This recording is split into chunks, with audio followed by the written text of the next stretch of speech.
We're going right there. No small talk. These are no small talk people.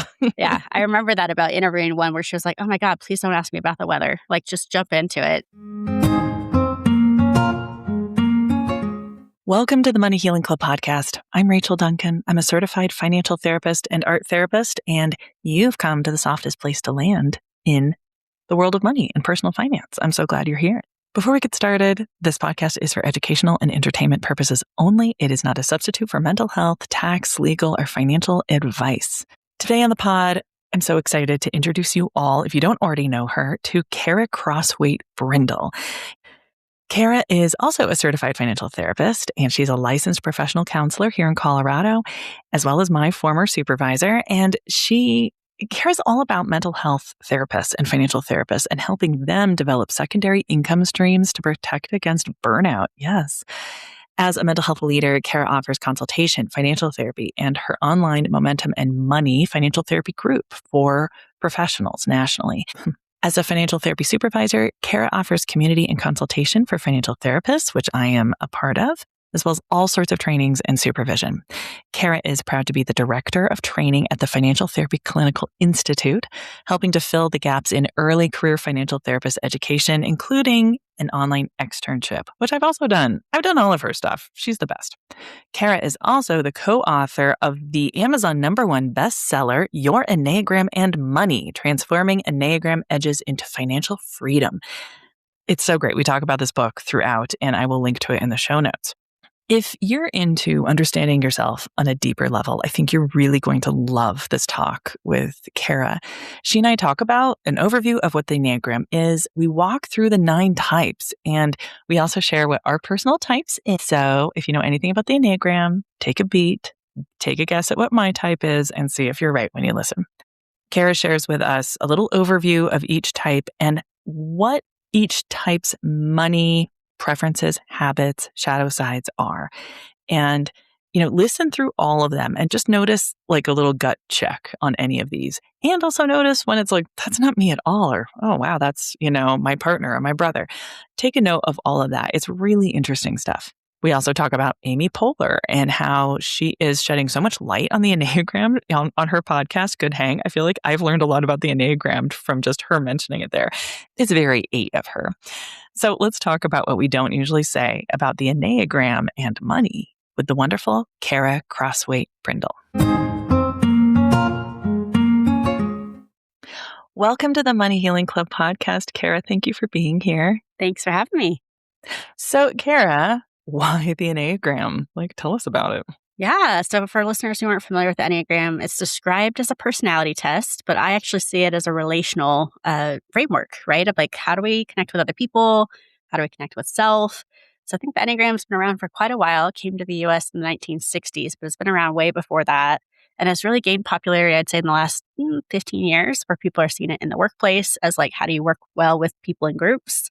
I've seen it on dating apps. I've seen it on job posts in general of here's who we're looking for. But also I think a lot of people are doing this more on a self-discovery lens that way.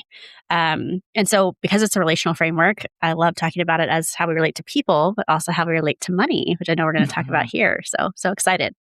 I love that. Yeah. And I think so often it's there's the bit I've learned about Enneagram through you and sort of picking up on the media and stuff. It's it's such a positive framework. It's such a strengths-based framework. And I really, really appreciate that aspect of it. Yeah. Yeah. And I would say with that, a lot of people, they're worried about being put in a box, but I feel like the language we hear often is, hey, it's telling you what box you're already in. And so because it's relational, it's empathy, right? Of okay, if I'm not your same personality structure, I can still have empathy for how you show up in the world. And it gives language for why we do what we do. So of course, all therapists nerd out over this because it's oh, this is right there along with psychology, just more language for that. So hopefully listeners like that. And it kind of normalizes, oh, you're struggling with this. Well, here's the logic. Here's a possible line of logic. And I am amazed how comprehensive it can be. And we'll get into the different types, but it's been a real joy for me to learn and understand that. So so tell me more about how this is relating to money or how specifically you're bringing this into financial therapy. Yeah, so the origin story is I have loved the Enneagram for almost 2 decades now and was having a conversation as a financial therapist. I'm like, I feel like there's something here between money and Enneagram. And so I wrote a blog and people really liked that. They're like, oh, this makes so much sense. And I imagine, it was like hypothesis. I wasn't quite sure if this was true or not. So then I went to a full Enneagram trained professional and said, hey, can you check this out with me, make sure I got it right? And so that became my co-author, Hannah DeGroot. And so she came in and was like, yep, let's talk subtypes. Let's nerd out over wings, all the things. There's the book that Rachel just put on screen. And that was really helpful because that actually spurred me to go get fully certified in Enneagram. So at the time of this recording, I have been certified for, I think, 5 months now. And that was really helpful. And as you said, very comprehensive and deep dive. So I think I got more out of that certification after writing the book. So interesting order there.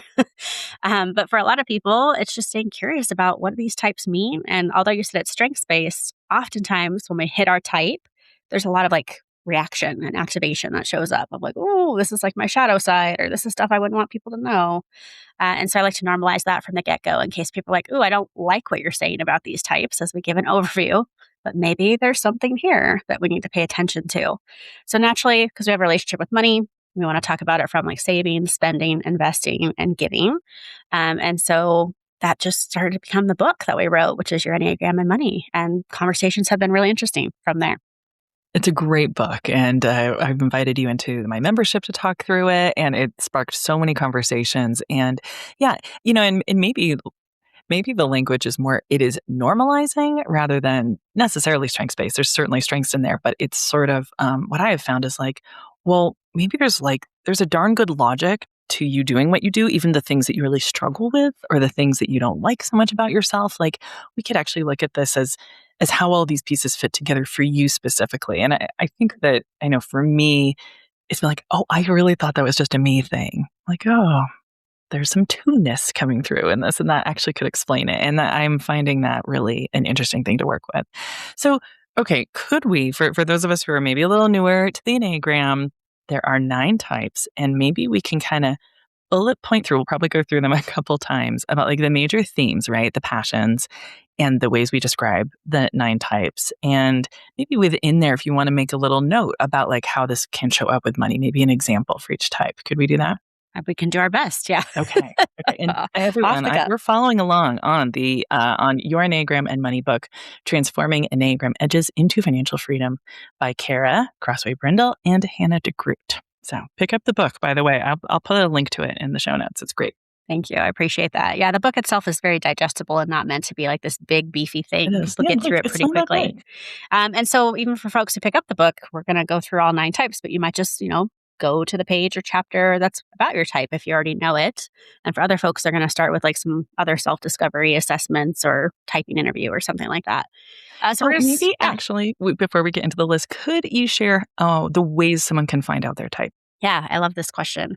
So there are a lot of assessments out there, free ones and paid. And what we like to tell people now that I'm in that certification group of humans is that they're about 66% accurate. So oftentimes people might take an assessment or a test or a free quiz and go, there's some value here, but maybe it doesn't hit. When it really hits, it's a gut punch. A lot of people feel tears or shame or ooh, activation in the stomach. And so some people start there with maybe a free assessment. I personally like Ennea app. It's one of our colleagues here in Colorado who made that one. And so there's a free version and a paid version. But I like the fact that he has accessibility there of it being an app. There's also varying costs of $20 for a test to $45 or $65, depending on how robust and in detail you want it to be. And then because I pursued certification, my whole goal with certification was to do Enneagram typing interviews, which basically is a 60 to 90 minute, depending on the provider, interview where I ask questions that are related to each of the 9 types. We work our way around the wheel, if you will. I know it's not truly a wheel, but in my head, it's still round. And we, get curious about that. We start to order of elimination, figure out what's working and what isn't. And so my goal as a typing person isn't supposed to be, this is your type 100%, this is it. But we narrow things down from 9 types to maybe your top 3. Sometimes it's glaringly obvious, though, that they're 1 type. So it's yep, you're checking all the boxes. But oftentimes the folks who take an assessment or a quiz and go, nope, this doesn't resonate, they have to come into a typing interview of their own volition to really get answers, because they might be what we call a counter type, which means they don't look like the typical type structure. for their particular Enneagram type. So those folks have options, especially if you've taken a quiz and you're like, nah, didn't do anything for me. You might be a counter type. I think for me, I did do one of the $20 ones and I didn't like the answer. Yeah. You're like, And no, it thank you. actually took some conversations with you and really sitting with it because I in my head kind of identified with a different type, and at first I was like, I don't know if that's right. And they are kind of their wings or not wings, but they are two connected types. But the more I got into it, I was like, no, that's the one. But my first thing, it was sort of like the typing assessment doesn't give you then the follow-up conversations about it, especially if you don't like your answer. Yeah. And then getting curious about why don't we like the answer? Is it like because we felt alignment with some other type? Or I think people aspire to certain types, but they all have their edges, as I call it, right? Of like things they could grow or improve upon, or health versus stress response. But yeah, like for folks who are like, nope, it's not it. I think I love that you named and normalized. What if it's just I felt aligned with a different type and I'm maybe disappointed that I didn't get tested as that type? And so there's more to uncover there, usually. All right, so let's go through. Okay, so we've got it is kind of a wheel. I mean, I've seen this. It's on the cover of your book, but this is something that we see a lot in like the Enneagram literature, which is I'll just describe it for the audio folks. It's a circle and there's 9 points around it, and they're kind of connected in somewhat of a star kind of pattern. Yeah. So let's walk through. Tell us about it. Yeah, so we're just going to start with 1 through 9. Again, there's no like order of importance, or some people will start in different places based on like head type, heart type, gut type, which is a whole different layer to the Enneagram. But we'll start with the type 1. They're often called the perfectionist. And so they have some personality structures of rigidity, some black and white thinking. They tend to have a core belief of, I want to do things the right way or be right. And so that does show up behaviorally and in their own thought patterns. It's like there's one way to do things. So understandably with money, as we're talking about this, a little layer of that, they're going to say there's a right way to do money. And they might say it's investing in a particular way or saving it in a particular way, high yield savings versus like under the mattress, whatever that looks like for them. But that rigidity can lead to some growth edges of like they're not staying on top of how money is changing and evolving with our culture. But also it might lead to them not asking for help when it comes to money. Of like, I think I've got this, but what if they're now in what we call sunk cost fallacy of like, I've done it this way. I have so much invested, but it's not working. They're not as likely to pivot as other types. That's a really good point. Yeah, and that shadow part of like, well, then what if I'm not being perfect with it, and that being really probably distressing. Yeah. Yeah. And so an invitation for a 1 that we have in the book is, how do you play with money? And they're like, what do you mean play? Like for them, it's like everything is right and everything has to be like stoic and serious. And so even for therapy with these humans, they tend to need to have a playful aspect. So it might be like playful homework of, I like want you to play. And you'll see the quizzical look on their face and or panic of like, I don't know what you're saying.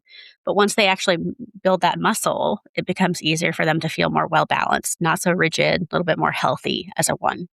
Can you give an example of a play assignment would be?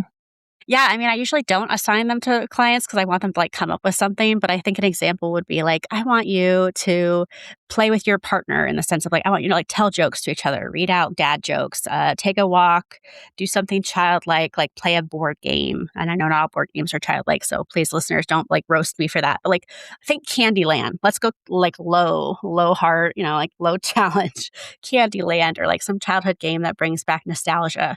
And so for them, if I leave it open-ended, they usually come up with something, but it's just a little bit harder for them to grasp at first. But play could be, I want to go back and do something from childhood. I want to do something that makes me have a belly laugh. Like these are folks that look really serious oftentimes, and even how they show up in their face can be very serious. So when you see them open up and play, they're very much more charismatic and enjoyable to be around versus the word intimidation shows up for them a lot when they're in their most stoic, most serious. Oh God, do they present as sort of intimidating? That's really interesting. Yeah. Okay. All right. So that's our 1s. And, just like for the listeners, just sort of notice, right? What comes up for you, maybe people in your life. We're not typing anyone here. We're just giving sort of like an overview and then a little bit of how that shows up with money. That's right. All right. That's right. Round the circle. All right, going to our 2s, often called the helper. So they have a core belief of like, I need to be needed. And so that can lead to obviously being very useful or in helpful professions. So I think of caregiver roles, often a lot of therapists, nurses, doctors, potentially nonprofit workers. This is also the group that's most likely to experience noble poverty, which is something I've talked about with you on record and off recording. So noble poverty is putting ourselves in financial distress to serve others. And that usually has a gut punch for some of these twos. They're like, oh, yeah, I'm like helping and donating and, giving money to folks and causes because that feels important to them. Their growth edge, though, is manipulation. So, this need to be needed, they might create circumstances where they are relied on because, like, that makes them feel worthy. And so, with money, they're more likely to struggle with financial enabling and that noble poverty I mentioned. So, financial enabling is like, I'm going to continue to give money when people ask for it. But then there's going to be an impact at home of like, maybe I don't have as much saved as I want to. Maybe I haven't thought about retirement because the money's not there. It's being gifted or donated or given to other folks. Yeah. Well, and I'll out myself, y'all. So I am a two, and it's such a shadow side and a growth edge. And yes, here I am in a helping profession, and I always have, in some ways, been in a helping role in different industries, even, and with my family, and it's also the thing that I struggle with the most. And I do think it's my relationship with income is the hardest. And it's getting better. It's getting better all the time, folks. And I even like unpacked it here in a recent episode, really talking about like my journaling with money. And yeah, so this one really resonates with me, and it's difficult. And I do see it out there too, because there's this sort of martyrdom. There's and I think the language of like passion, it's like, well, how could I not? How could I hold on to money when there's so much need in the world? Or doing something that is self-serving, is really difficult when there's like, quote, so much need in the world, and finding so much worth in being a helper. That's right. That's right. And so for these folks, homework might look like unpacking that noble poverty, looking at what balance would look like of how do I give and also save money for my own goals. So sometimes it's slowing down at two and saying, what's your goal for yourself? And they're like, what do you mean? Like, I'm always focused on others. So like they're going to panic a little bit, just like our ones have a panic response to their homework. But they're very much like heartfelt. And so like, as long as the homework can feel heartfelt, values aligned, all of that's going to help them show up and actually do it. So for some folks, it might be renaming accounts, like what are we saving for that feels heartfelt.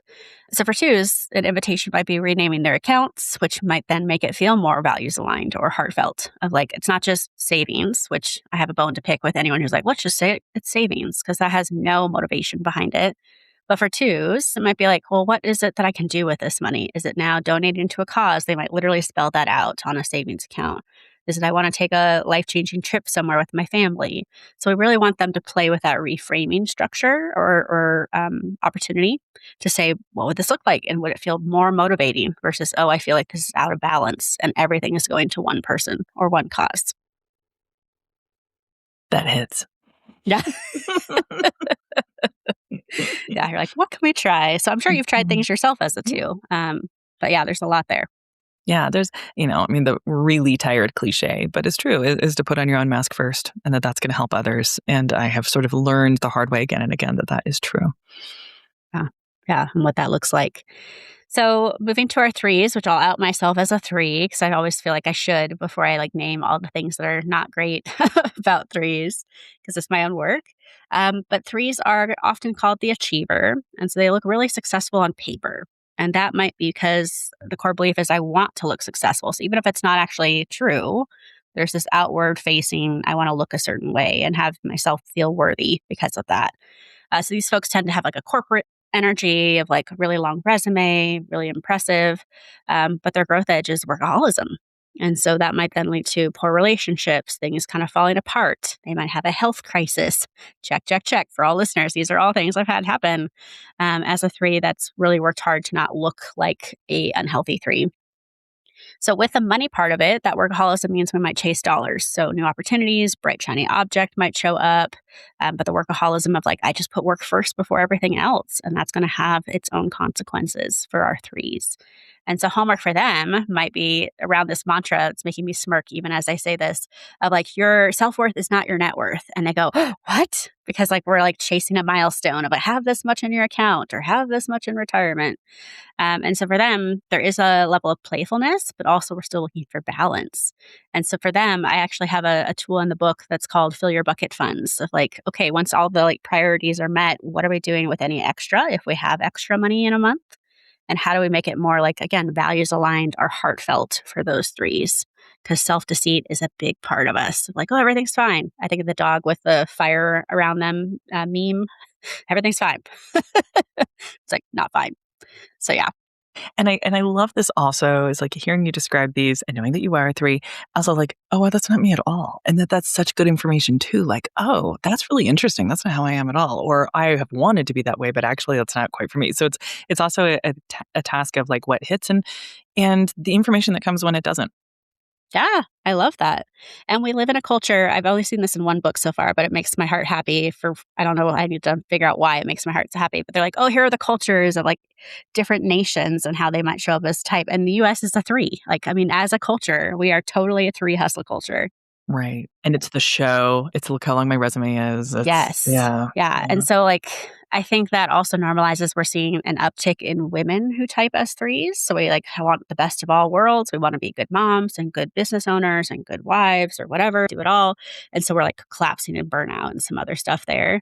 But some of our other countries, as we go around the wheel, I'll kind of call some of them out because, like, this is not my philosophy or theory, but like I was amused by them saying, this country is this country is that. And so I love that you're like, okay, maybe we also have to stay curious. What is not us? And maybe there's relief there of like, oh, that doesn't sound great. But as we started this conversation, there is not one type we all aspire to be, although they all have like fun parts. And we're talking mostly about the edges because that's where I think self discovery comes in. It's not, hey, pat on the back, it's going well. It's what can we improve? Totally. And the element of like certain qualities, certain personality qualities are enhanced or encouraged in certain cultures. So we're going to see that possibly more as like when we do a look at it on a macro level. That's right. Very much so. So we have a good sense of your type, my type. Let's move to 4s as the next one. Oh, do we even bother? Yeah, they're all important. Yeah, they're all important. So 4s are often called the individualist. And so that is shown up as I want to be unique. I want to be seen as other but different. But sometimes that actually bites them in the behind because now they feel othered in the wrong way of like, no one understands me. No one gets me. They tend to be very creative artists, musicians, right? So we have a lot of like people in those industries that are typing as 4s because that core belief is I want to be unique. And that might show up in whatever they build or create. When it comes to money, 4s were actually the hardest to pin down when it came to interviewing for our book, but also saying, like, here's the theory. Are we on track? Because they have a very polarizing experience. They either are like, yes, money brings unique things to my life. Like they're like the fun Etsy shopper supporters. They're like, I want the uniquely crafted jewelry, clothing item that would make my life better. But on the other hand, they might also reject capitalism or like, I want nothing to do with money. I don't want to think about money. I shun money. And so those two experiences feel very opposite for me of like, one is like, I'm cultivating something that requires money. And the other is I reject money in all forms. And so for listeners, you might relate to either of those options, but just know that this is the most diverse camp is the type 4. And I have a hunch, actually, I think a lot of my audience falls into this camp a lot of this sort of real internal struggle, this internal battle of meeting needs and personally, and then the societal view of it. And yeah, the rejecting capitalism and that feeling just like a really difficult thing to resolve. And it is really difficult. like, and there is no clear answer. And I also think that's these big thinkers, big feelers, then yes, I think it makes sense too that they express themselves creatively quite a bit to speak to the the kind of the dark mystery that's going on there, which I love. I love going there too. See, this is I wanted to be a 4, but I'm not. Like I wanted to be, which I think I when we love talked about 4s, and this, I'm not one, but I yeah, need them. we talked about this off record. I was like, how interesting, because like 4s definitely still have like that shadow of people going, oh, I don't know if I like some parts of the 4. All of them have their shadows, right? As we continue to reiterate. But for 4s, they often feel so other that they don't feel connected to their community. They do make really good therapists for anyone who's a therapist listening because they are willing to go deep and they go deep quickly. They fall in love hard and fast, but they also are willing to hold space for some of the deepest, darkest thoughts and experiences the human has. So they're really good trauma therapists, is what I've noticed in my community. So their homework, if we're thinking about homework money related, their homework often looks like, how do I actually get neutral with my money? Because if they have these polarizing, like tug of war inside of them, how do they actually like slow that down and say, where is money helpful? And yes, where am I holding that it's harmful in my life or in the life of society and culture? But for them, it's like slowing things down, getting comfortable with all the emotions that relate to money. And so they do really well with Dear Money Letter, which is actually something you and I've talked a lot about because you've taken that another step further with art. Um, But Jen Cisnero was one of the people I first saw talk about the Dear Money letter in her book, You're a Badass at Making Money. And I said, oh, great. I love that we're writing a letter that says, no money, you're hurting me. I don't like you. Get out. But then it was unfinished because, like, the reality is money is still part of our life. And so as a financial therapist, I'm like, the second layer of this is money's response to you in a letter. And so what would it be like for money to give a healthy response of like, I'm so sorry I hurt you, or I want to do better. I was trying to protect you, and watch people soften to that and force respond well to that heartfelt emotional exercise. Which actually, I think that explains why I think that particular exercise that I do in almost all of my groups, I ran a group where the first 10 minutes of every week we were writing just that second part, Dear Money, what would you have me know today? And just receiving that, it's emotional, it's metaphorical, it's very deep. And so often money shows up in that way as having great mental health, as being like, I only want for your safety, and very forgiving, and also kind of no nonsense. Like there's this interesting character that comes out quite a bit, not always, but like quite a bit with money. And I think for this type, that really makes sense. Like, I'm not alone in this because I was feeling really alone. And oh, whoa, money was kind of there all along. Maybe I'm not as alone in this. And I think that's why that's so profound. Yeah, very powerful. And so obviously any exercise we're talking about is an invitation for listeners to try on, even if it's not their type or aligned with their type. But I think we're talking most like who are most open to receiving this particular exercise, even if it's like, oh, this is still up against my comfort zone. And for Forrest, like, heck yeah, I can go sit in all the emotions all day, every day. We're going right there. No Yeah. small talk. These are no small talk people. Yeah. I remember that about interviewing one where she was like, oh my God, please don't ask me about the weather. Like, just jump into it. And then like they would apologize because they've been taught socially, like, slow it down and ask how people are. And I was like, you don't have to do that with me. Like, I understand that is like really against the grain for you. So just jump right in. I'm with you. So those are our 4s. In contrast, even though they're right next to each other, are 5s. And it's really interesting to see how different they show up, because I've seen people pair up 4 and a 5. And I'm like, wow, that's such an interesting, intimate partner pair. So yeah, our 5s are often called the investigator. And so they are all about competence. They want to be seen as competent, but more importantly, they want to feel competent, as in, yes, I am competent on whatever the thing is that I am good at. And so they have a quest for knowledge. They want to know everything there is to know about a particular topic. Sometimes they show up with our like neurodiverse population of like hyperfocus or special interests, might be language that overlaps between this type and neurodiversity. But they're also homebodies. And so they don't like a lot of out there in the spotlight networking. Like, that would be their idea of hell, actually. So their biggest growth edge with money is they're worried about being depleted. And that's not just specific to money. It's depleted in energy, depleted in finance, depleted in resources, money being one of those resources. And so oftentimes they are very frugal with their money. They're holding on to it. They don't like to spend it. They get angry or irritated when they have to spend it, even if it's to replace something that's broken. And so, as you can imagine, homework's going to look a little different for them. But yeah, 4 to 5, whew, such contrast, because 5s are like, nope, I'm literally a floating head. Everything I think and do is up here. I don't feel my body at all, and they don't talk the language of emotions. So when you pair these two people together, there's obvious friction, because one person's like, let's go deep. And the other's like, what are you talking about? I'm in my head. I cannot do that. I refuse. Although they both seem individualist and against the grain. And maybe there's an aspect of that. I'm smiling because I think I know a 5 very well. We'll see. So I could, and also, hey, that person is giving the grounding that I know that I need. And there could be a bit of that in both ways, that like there's, a bit of an opposites. Very much together. so. Beautifully said. Yeah, where one's like helping the other have emotional intelligence and the other is grounding someone who's very much in their emotions quite a bit. I like that idea. I feel you 5s, and probably like 1s might be hard to ask for help.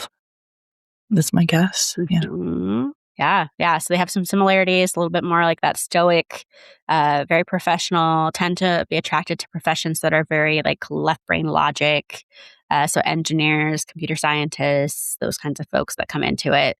But yeah, so like they want to be very knowledgeable. So they're usually pretty good at money. So I usually get the news channels. So I'll ask like, what type is the best at saving money, Khara? And I'll be like, well, they all have their strengths, but like 5s are definitely at the top of the list because they're like so worried about it being depleted. They're holding on to it quite strongly. So like on paper, they look like they have a little bit more wealth because it's true, because they're holding it. So their homework, if they had homework, is like sometimes it's just showing them that the numbers reflect they have enough. And so they actually are a good candidate for the net worth exercise, even though I'm not a fan of it in general across other types. Net worth exercise, what are your assets or things you own? And what are your liabilities, the things you owe? And then you get a number at the bottom. And a lot of financial professionals have us do this if we work with them. But fives are like, the numbers show I actually have enough because they usually have a positive net worth. This can be a very activating exercise for other people who are struggling with money. So I want to put that disclaimer here.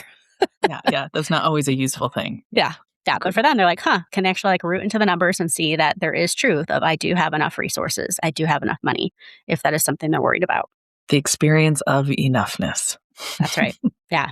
Us entrepreneurs, they want to put us in a panic, ask what's enough. But like threes, different conversation. But yeah, fives, it feels very anchoring to them of like, okay, I can see the math. The math is mathing. I do have enough, especially if a financial professional, if they truly ask for help, which is another growth edge for them because they're like, oh, I'm competent. I should know how to do this. But if they truly ask for help or engage those professionals, they can help them see that that is true. Okay. Anything else about fives? Should we go on to six? Yeah, sixes. I'm married to a six, so I always smile and chuckle at this one because that's just how I show up. Sixes are often called the anxious loyalist or loyalist if you take out the word anxious, but they show up in anxiety a lot. That's how they function. So they don't think the glass is half full or half empty. They say the glass is going to break is kind of their running joke. But they make really good folks that like are in quality assurance, auditing, because they're always forecasting and looking ahead. So they're the person you want in a startup when you're like trying to launch a new product or a new service, because they're going to be like, all right, 4 months from now, here's the horrible thing that could happen. So their superpower is looking ahead and forecasting what's the horrible thing so that we can avoid it, which is why they're in these kind of analytical roles as well. And so when it comes to money, they might be really good at like looking to the future, but they're not very much in the present. And that makes it hard for them to make financial decisions that are quick. So if you think about there's a limited time offer on this car lease, they're going to want more time. They're never going to be pushed. They're not going to be rushed. And so as a three married to a six, you can imagine the friction that comes up with threes who are like, go, let's do this. And the six is like, I need more time. Like, I want to look at all the options. What's the best deal? They're going to try really and optimize. Look into that future, really feel into that future state. That's interesting. Yeah. What's the depreciation rate for this vehicle if we're going to buy this car? Like that's where they're at. That's how they operate in the world. And so for them, homework is going to be like, where is the like small spend joy? Where can we not break the bank, but bring some joy to your life? Because anxiety is driving a lot of your money decisions. And so for them, it might be something as simple as Lego, coffee at their favorite coffee shop, buying gifts for other people, if that brings joy to them, as just three examples. Could be a favorite chocolate, whatever that looks like. Yeah, but that real present moment focus that money can bring. That's right. And so for them, that like balances out some of the anxiety of like, oh, I can still have a good quality of life in this moment, even as I'm living for the future or planning for the future. I feel like I could take a little scoop of six. Like I could use a little more of that. I'm so in the moment and looking back. I do think that's a growth edge for me. I don't tend to look to the future. So it's like, I also feel like it's like a bunch of ice cream flavors. Like I do kind of want a little scoop of that. I like that too. Even though I could see how hard it is, how the struggle and the pain of that type of focus can also, that's real too. But I could take a little dollop of that. Yeah. And so for those of us who are a little bit more, I'm going to say impulsive for myself, or just like fast in decisions, they also can be very grounding, like that five or six, you're paired with them financially. They're going to ground you, anchor you. They're going to look at what are the worst things that could happen. They're also going to see like, what's the best thing that could happen? But they live in worst case scenario. So that's like their superpower, even though it's obviously somewhat painful too, or anxiety provoking to live that way. They're going to be the one who's prepared for if the lights go out, they have all the batteries, right? They're the one who's like one step away from the doom bunker or whatever, right? So like that's kind of that human, if that's helpful for listeners. Yeah. I think we're all going through our mental Rolodex. Yep. Like, who do I know who sounds like this? So that's our sixes. So homework, small spend, joy for them to help that feel a little bit more balanced, because that's all what financial therapy is about. I'm sure you've talked a lot about that here, Rachel, on your podcast of like, what's the best of all worlds? We're not just saving, we're not just spending, and we're not just tackling debt. We're trying to do all the things at once in a very intentional way. And so balance is a word I keep saying a lot because it's true. And I think especially with these two types together is, I think the mainstream kind of says, well, that's what being good with money looks like. And while, of course, there's strengths there, it has its own struggle and pain that is also important to normalize, and that there is no one right way to be with money. And that there's sort of a double whammy, I think, for folks in these types where that look of being good with money, and I guess for threes too, is how you described it, or in practical terms, maybe have more money, quite literally, but that it doesn't mean that they don't deserve help or can't find some other balance. So I think it's wonderful to normalize that. Yeah, yeah. And so fives and sixes, where they are similar, is they both live in their heads, right? That's kind of a theme we're hearing is like they're a head type. And so where core belief of five was, I want to be seen as competent and I want to feel competent. A six is, I want to be a part of a community. I want to feel like I'm part of something. And so sixes, they're hot and cold of like, if they have a really strong leader, they're with you forever. But if you spite them or you make a really poor choice, they are like not quick to forgive. They will remember that forever. And so it's just interesting how on paper they might start to sound like they're the same, but their core motivations are very different, which is something you had mentioned earlier of like, what is the passion? What's keeping them going? All of this language is more about like, why do they show up the way they do? Even if the behaviors on the surface look similar, both fives and sixes are trying to save money and have enough, but they don't feel like they have enough. The core motivation is very different for those two types. I think you send the book like, while there's 9 types, in a lot of ways there's 27 because there's sort of 3 aspects of each one. That's right. Yeah. Mm-hmm. Yep. But we won't get into that, folks. We'll be here all day. We'll talk about that later. But yeah, subtypes for listeners. If you're like, oh, I'll take a deep dive, go look for the books on subtypes, because that is where Hannah filled the gap for me. I was like, I have no idea what you're talking about, but how interesting that they show up differently. Sevens are our last head type. And so they also are in their head in the sense of how they operate. But sevens are often known as the enthusiast. So they're very fun, very playful. If there was a type people like want, it's probably this, because they just sound fun and lighthearted. But as you can imagine, there are also some growth edges there. So for sevens, even though they're charismatic, fun, they're the person you want on a road trip of like, hey, let's just go have an adventure. This is the person you want. And so we all like think of that person who's like spontaneous and exciting, good storyteller oftentimes. But on the flip side, they have a hard time with commitment. And that might be intimate partner, that might be committing to a job or a place to live. When it comes to money, it's hard for them to commit to save for something unless it's fun or short term. Like they're really good. I have 1 7 on my caseload right now. She's really good at saving for like things that matter to her, but like really bad at budgeting. And that's her words, not mine. Really bad at budgeting. She will not do budget because it's not fun. It's not sexy. Right. The boring but important stuff is not compelling. Yeah. So like they'll be really good at like looking to the future if it's fun related, but they're not going to be like, hooray, sign me up to think about retirement because that's sexy and fun. Like rolling my eyes. No, that's not their thing. So they might have some money that they can generate here and now, but they're going to struggle to like hold on to it for long periods of time if it's not related to their value spend. That's like a growth edge for them. So homework for them, unfortunately, or fortunately, depending on how you look at it, is do they know their numbers? Like, do they know what's going in, what's coming out any given day? And so they're actually someone we want to have try on a conscious spending plan, right?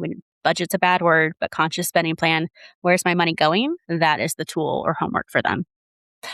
I'm thinking about some types, or some folks who've come across who might be sevens, I don't know, but are like, oh, I have to become a whole new person, or do I have to get a lobotomy to be good with money? And I wonder, like this doesn't fit who I am. This is not only like a total bummer, but like it just doesn't see. I have to have a whole personality overhaul to quote be good with money and look like a 5 or a 6 or something like that. And I'm just like remembering some of that language, and that feels kind of just what you're describing is very seven.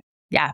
Yeah. Mm-hmm. And so sevens, I mean, even in the mental health field, like they're the people doing really cool stuff that's not sit down and do talk therapy, right? So like they're kind of easy to clock, again, because they're fun and charismatic and like the person you want to hang out with. But they're going to struggle with like, how do I do the things that feel boring or mundane? Right. That friend that plans the wonderful trip or something is sort of what I'm seeing. Yeah. Exactly. Yeah. So we have a good sense of sevens. Eights are our next one. So 8 are often called the challenger. And 8s are really easy for me to clock energetically because they're usually described as the energizer bunny. So as a 3, that's really interesting. Like I get along with 8s really well because we both produce a lot. We both create a lot of things. But 8s have even more energy than those workaholic 3s, which is fascinating to me. And I almost like envy them and or like idolize them, I think. So putting in your podcast. But I have a couple of eights that are like amazing in my life and I love them. So they're passionate. Their core belief is I want to be in control. I want to be in control. So these folks, I've seen some interesting stuff come out around the prevalence of childhood abuse, which might lead to like this control aspect of I want to feel in control, not to be heavy. But like that might be one of the reasons that they are showing up this way. Our Enneagram types are something we're born with, but they get reinforced by life events, right? So nature versus nurture conversation there. Side note. But for eights, that control can then lead to I want to be in control of the relationship. I want to be in control of parenting. I want to be in control of our finances. And so when it comes to finances, their growth edge is how do I ask for help? Because they don't want to. Whether that's a professional or a partner, they're not asking for help because they want to stay in control. So very similar to a one in the sense that we want them to have some playfulness with money, maybe a small spend joy, kind of like we had with our fives. But really, it's what's letting up some of the control going to look like for them. And that might be something they have to articulate. Here's one small step I can take to give up some control. Sounds like a little bit of maybe a trust the process kind of conversation, or like, could a slice of the pie be a little like mystery or ambiguity or something like that? And I was sharing with Khara before we recorded that on Amy Poehler's podcast, Good Hang, she's super into the Enneagram and she's an 8 and she has a lot of threes. She clocks threes a lot.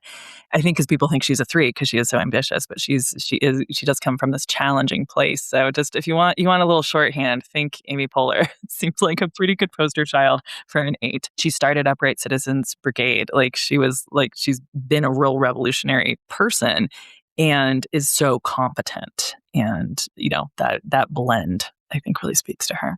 We'll tag her in this. We'll see if she sees it. And so she's part of that gut type because gut types, 8s is where we start with them because it's 8, 9s, and 1s are a gut type. They tend to feel things in the gut, which means that she's going to express, not her in particular, but 8s in general are going to express anger outwardly more often. They're not going to suppress it. They're not going to tamp it down. They're going to let you know if they're upset because it's part of the passion. So they're really easy to clock in a social situation because they tend to be big energy. Maybe they're talking loud. Maybe they're talking with their hands. Maybe they feel energetically bigger or taller than they are. Like I have a 5'3" friend who's an 8, but like feels like she's 6 foot just in how she shows up in the world. Probably one of the reasons I love her. And like they're like, they usually are told you're too much. So that's kind of a tell of an 8 of like you're too much, you're too loud, you're too blah blah blah blah. Insert word. But like when they really do their work, they show up authentically and they find the people who enjoy them. So 3s tend to enjoy them just fine. Like we're not intimidated by them. We're actually in awe of them. Versus some of the other types would be like, whoa, like a 5 might be like, whoa, this is a lot. This is a lot to handle. Yeah, that's interesting. Yeah. Mm-hmm. Yeah, so letting go of control is their homework. Of course, this feels a little bit more nebulous on purpose because if you tell an 8 how to do something, they're going to tell you a big F you. So like, let's not. Don't tell me what to do. Yeah, don't tell me what to do. The angry teenage part there.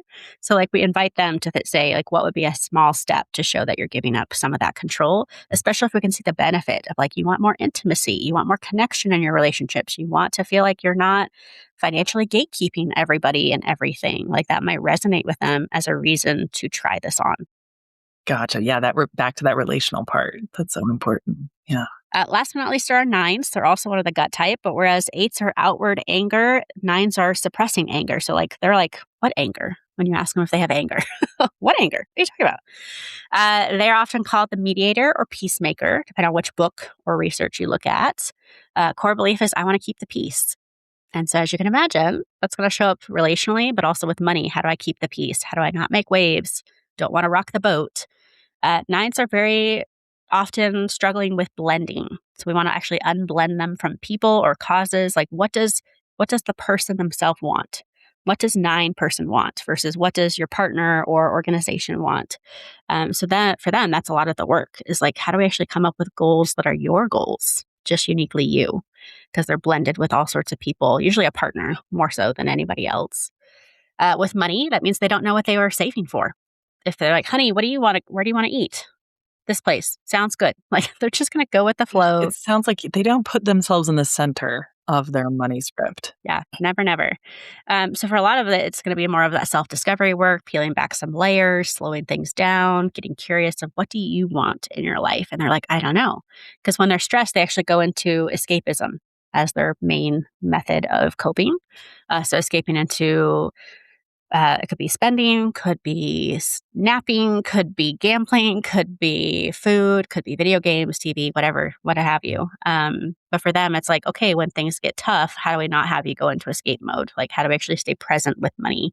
And so it might be more grounding tools. Sounds like that could be part of the anger story, right? Escape to process the anger or not let it come out could be part of that. And it also makes me feel like, yeah, like you mentioned, like gambling, like it sounds like this type could run the risk of financial infidelity, hiding things to keep the peace. Oh, yeah, absolutely. Yeah. It's like, I don't want to rock the boat. I don't want my partner mad at me. So I'm just going to let them go do it, or I'm going to do what I need to do or not say what I'm doing. But yeah, there's almost like this numbness to them if they're most unhealthy, where they're like numbed out, dissociated, not really present. So a lot of grounding would help them. And then just a healthy place to express anger because they don't know what to do with that. They were taught maybe from a young age of expressing anger is not accepted. You're going to have a consequence. You'll be punished for being angry or showing emotion. So they have a lot of work just in the mental health realm to do oftentimes.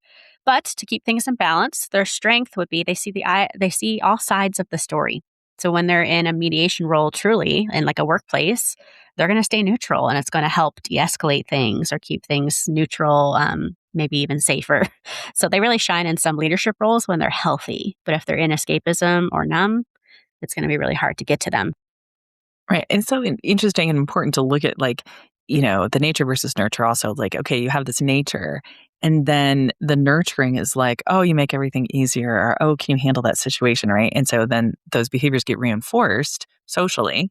And then there's a little bit of a shadow there if it's not, the difficult aspects of that habit, aren't sort of recognized and processed as well. Yeah, it's like their youngest parts say, I can't have any wants or needs, so I'm just not going to be aware of what I want or need. Versus a two, because I'm going to come back to you just for fun. A two is going to be like, oh, I actually get celebrated when I help people, when I'm a caregiver, when I like attend other folks. And so that's going to reinforce their behavior a little bit too. So like all of these types, again, you're born with them, but they get reinforced by the lived experience that you go through. Yeah. Yeah.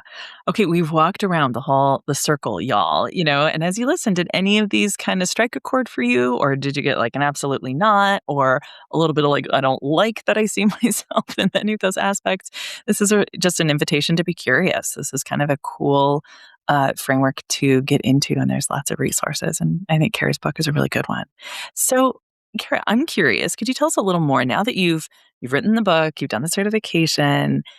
How is this coming into your financial therapy work? You're saying you're doing like typing. Is it sort of like an interview process? And then where does that go after that? Yeah. So for folks who have heard all about the 9 types and are like, I still don't feel clear or clearer on what my type is, I love working with professional helpers of all types. So like in the sense of like you can be a nurse, a doctor, a PA, whatever it looks like. Yeah, teacher, OT, speech therapist. I like helping those folks because I think there's so much insight that comes from like, oh, this might be why I do what I do in the workplace or why I'm drawn to this profession. But a typing interview, in essence, at least how I've structured it, is you come in, I give you a little bit of a disclaimer of like, hey, I'm not here to like narrow down to your top type, but we are going to look at your top 3. I'm going to be asking you a bunch of open questions. You can elaborate or pass on any of the questions. But oftentimes they're just getting to that core motivation. So like for a 2, I'm going to ask, how important are relationships to you? And a 2 is going to respond, very important.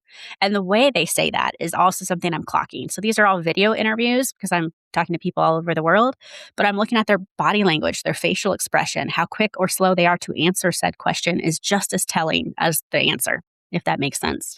And so I'm asking about 3 or 4 questions around each of the 9 types, and then we're narrowing things down. For folks who aren't familiar, then I give them a quick overview like we did here of like, this is why you're not an 8 or why you're not a 5 or why you're not a 2.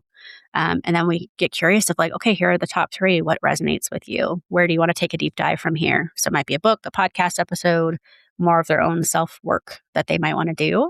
But there have been, a couple times where I'm like, oh, you're very much your type. And I'm just going to like say, this is what you are. And like, let's see how this resonates. But it's always curiosity, like we've done here.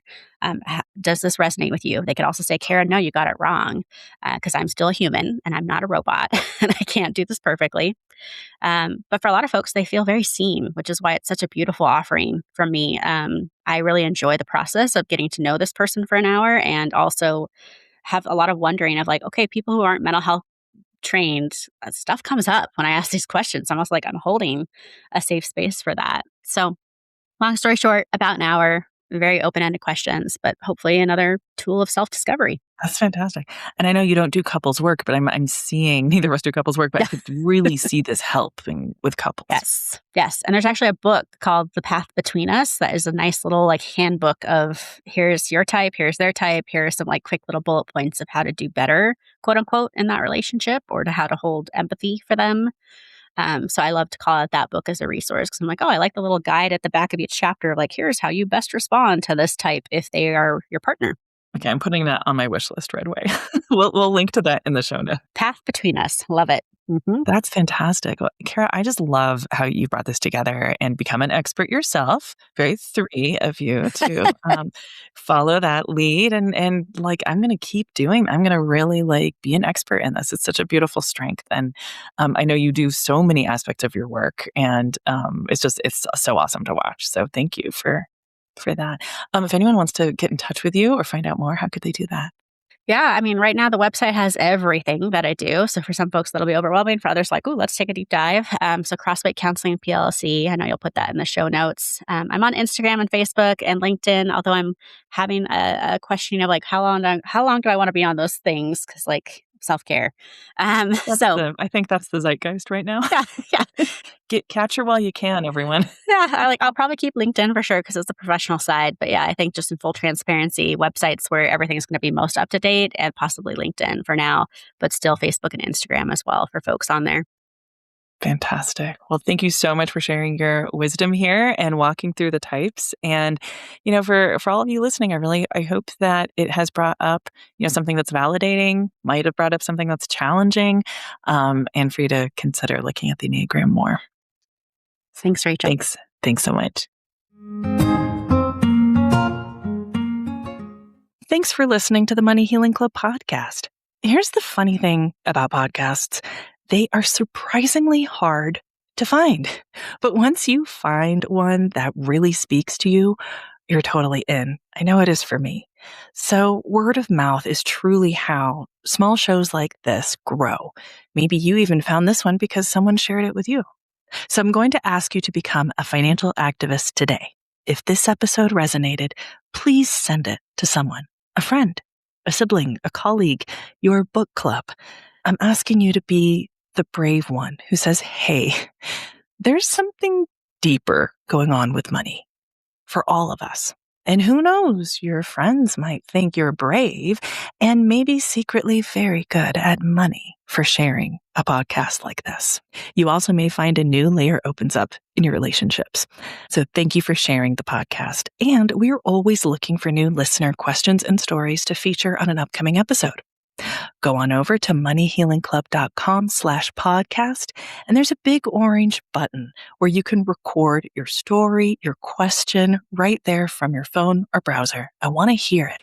And if you're looking to get more support on your money journey, there's lots of other financial therapy goodness at moneyhealingclub.com, from group programs to courses to lots of other ways you can work with me. Thank you to Sydney Harbosky at sydneyharbosky.com for podcast production support. We are also a proud member of the Feminist Podcasters Collective, where creators like me are building podcasts in a better world together. I will see you next time.